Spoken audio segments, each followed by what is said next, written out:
My name is Alvin Plucker, and I was a quartermaster on the USS Pueblo. And we were held prisoners of war for 11 months in North Korea. There was a humorous side to the story at certain times, but one of the most famous ones, of course, is the origin of the Hawaiian good luck sign.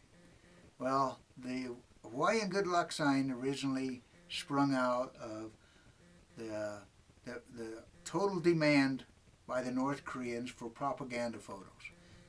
After a while, we were just getting tired of giving photos and smiling big as they wanted us to do. So what I thought that all of us, well, what come down to each room from up above was to use some kind of a deferred method to show that we weren't really being honest in our ways and get the word back to the American people that we were being coerced to do this.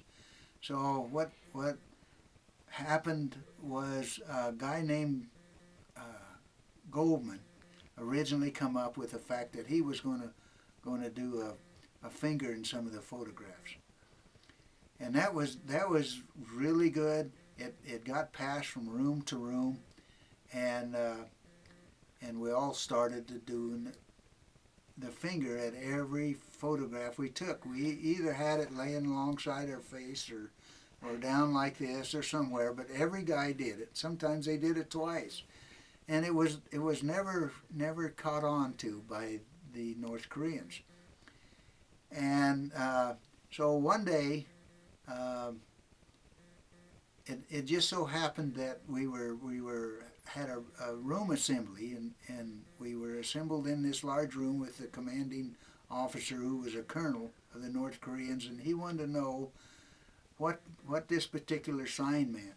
Well, Commander Bucher, being in charge of everything and answering for everything, said, "Why, that's the Hawaiian good luck sign." And we called him Super C.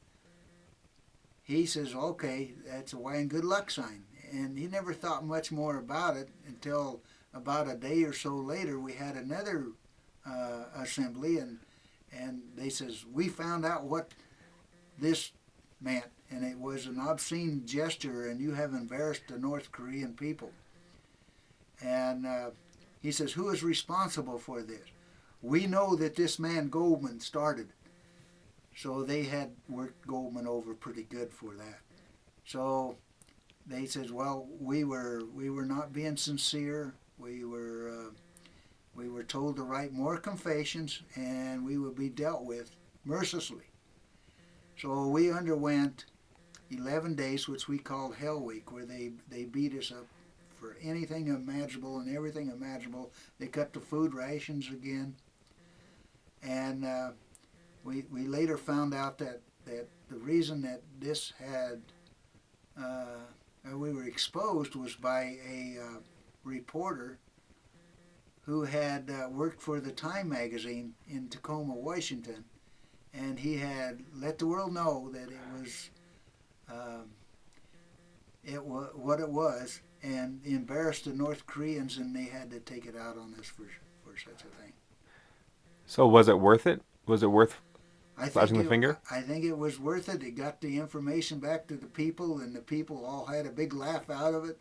And they knew, of course, they probably knew all along that we were put up to this, but the North Koreans wouldn't know this, And so we not only got that lick out on the North Koreans, but we also we also sued the North Koreans and won a lawsuit for $43 million against them, and that was the final finger towards them.